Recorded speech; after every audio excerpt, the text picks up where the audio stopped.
Are you tired of being tired and dragging through your training sessions and feeling completely worn out after training? Are you confused on when you should actually eat and even more confused on how in the world you'll actually fit it all in? Well, you're in luck because today that's what our episode is all about. Far too often I hear the scenario, I'm too busy to eat, I have classes or meetings all day long and can't eat during them, so I go 5 to 6 hours between meals and snacks. I'm so exhausted by the time I get to my afternoon training session, and I'm even more exhausted afterwards. If this is you, we're going to break it all down for you today. So, we're going to figure out what you should be eating so that you can feel good and have energy before, during, and after training, and just on a day to day basis. After today's episode, you'll have an exact time frame of when to eat, get some tips on how to fit it all in, and even a sample day of fueling for your 2-a-day training sessions. You'll want to take notes, so open the Notes app on your phone and let's get it. Do you wish you could look like you train as much as you do? Are you sick of scouring the internet for sports nutrition tips only to find information tailored to men? Do you wish there was a simple solution to fueling your body for your activity level? Are you ready to find freedom with food? It is possible to have balance between fueling your body for your sport and for enjoyment, and it's not as complicated as you may think. Can we say hello, food freedom? There's a way to have it all and eat your cake too, and I'm going to show you how. Hey, I'm Kristen, a former multi-sport athlete, a sports dietitian, personal trainer, and Jesus lover. In this podcast, you will find practical, sustainable fueling tips for female athletes that will set you free from diet culture, an ever-changing set of nutrition rules, under-fueling, and underperforming. You'll learn how to put together a fueling plan that works for you, that doesn't require all the rules, tracking every morsel of food you consume, letting food consume your every thought, with Jesus at the center of it all. If you're ready to find a sustainable nutrition plan that works for you with your active lifestyle and is tailored to your unique physiology, break free from diet culture, and finally feel comfortable in your own skin, this podcast is for you. Whip up that smoothie, lace up your shoes, and let's jump in.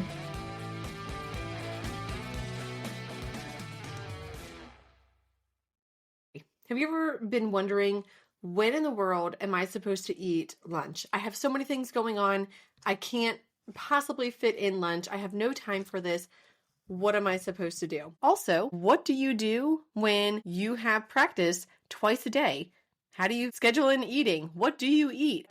We're going to talk about how you should be eating throughout the day, especially if you're running out of energy. This is a big problem I see for a lot of female athletes, where they are running out of energy after practice throughout the day. Maybe you're in school, maybe you're at work, and you're just thinking, like, I really have no energy to make it through all of this.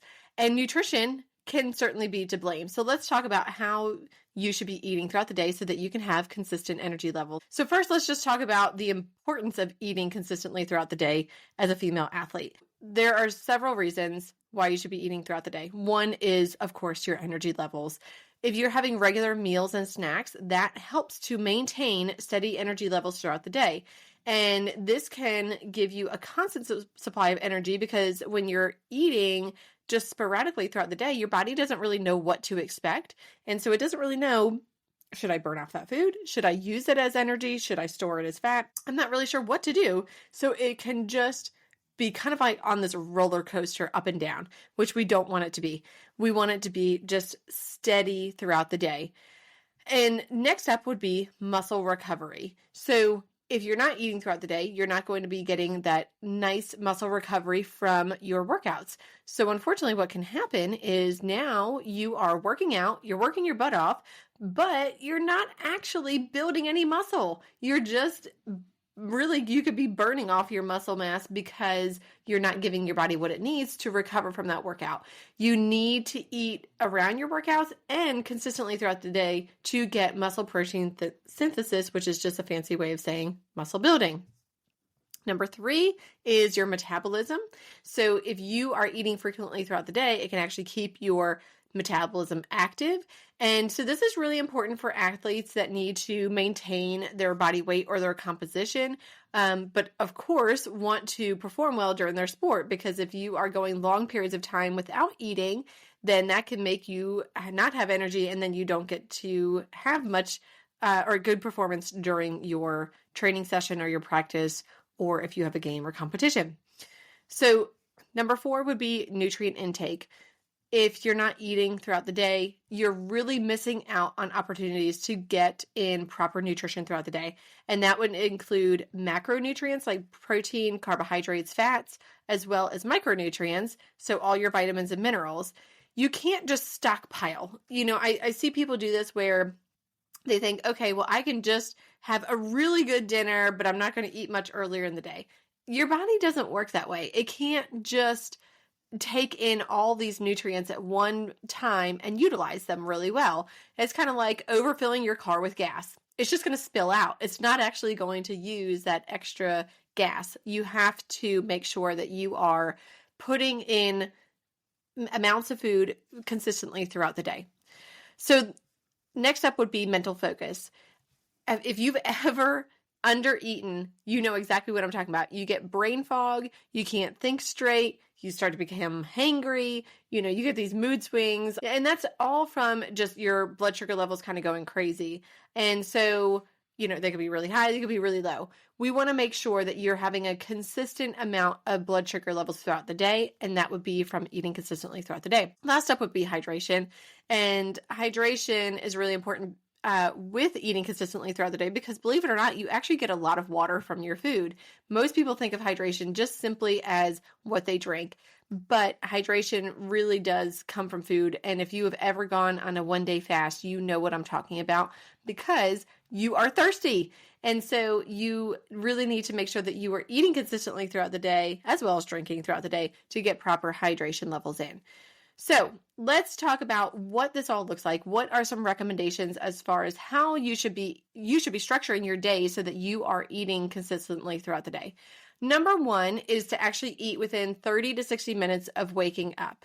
So when you are sleeping at night, that's where your body's going through rest and digest. It's really just filtering through all the food in your system. It's healing anything in your body. And so when you wake up, the first thing you do, I'm sure, is you pee, and then you go about your day. Hopefully you're eating breakfast, but you wake up dehydrated and you wake up with not a lot of energy in your system. Your blood sugar is actually pretty low, but what happens is your body is smart and it releases cortisol, and cortisol releases some glucose from your muscle in your liver. It's stored in there as glycogen, and it's giving your body a little bit of a boost, a little bit of energy to get you to your next meal. So you want to eat within 30 to 60 minutes, because what your body's releasing is not enough to make it on your whole day or your workout or whatever you have going on that morning. You need to eat before. So you want to eat a good breakfast within 30 to 60 minutes of waking up. That should include some protein and some carbohydrates, some fats, fruits, vegetables, that type of thing. If you are not sure how to balance your plate, I highly recommend you check out my podcast, which is called How to Craft the Ultimate Balanced Meal Plan for Female Athletes. And I will drop the link below for you for that. So next up, you want to count off every 2 to 4 hours to eat your next meal. I'm giving you this range of 2 to 4 hours because it really just depends on you as far as what your goals are, how soon you need to eat. If you are somebody that's trying to build muscle, or let's say that you have a hard time maintaining your weight, you need to eat more around the 2-hour mark. Maybe you put on muscle very easily, but you also put on weight very easily. Well, then you could stretch it out to 4 hours to eat. That is perfectly fine. But you don't really want to go beyond 4 hours, because that's when your blood sugar levels start to dip down, and you want to make sure that we aren't allowing that to happen. We're keeping our blood sugar levels on a steady, even keel. So you're going to count every 2 to 4 hours to have your next meal or snack. What I would actually first do before you do that is actually look at when your workouts are going to be throughout the day and plan out meals and snacks around that. So for example, if you have a workout at, let's say 3:30, right after school, or maybe it's right after you get done work, you are not going to have a meal right before that because lunch is too far away and dinner is going to be after that. So you want to have a snack within, I would say, 30 to 60 minutes prior to your workout. So you're going to schedule that in there. And then after that, you're going to schedule after your workout what you're going to eat. So that might be dinner at that point, or maybe that's lunch, just depending on what time of the day that is. Or maybe it's too far away from a meal and you're going to have another snack in there. That's perfectly fine. So you're going to make sure that you are eating around your workouts. I would make sure that you're eating before, within 30 to 60 minutes, after, definitely within 30 minutes. The closer to your workout, the more opportunity your body has to build muscle.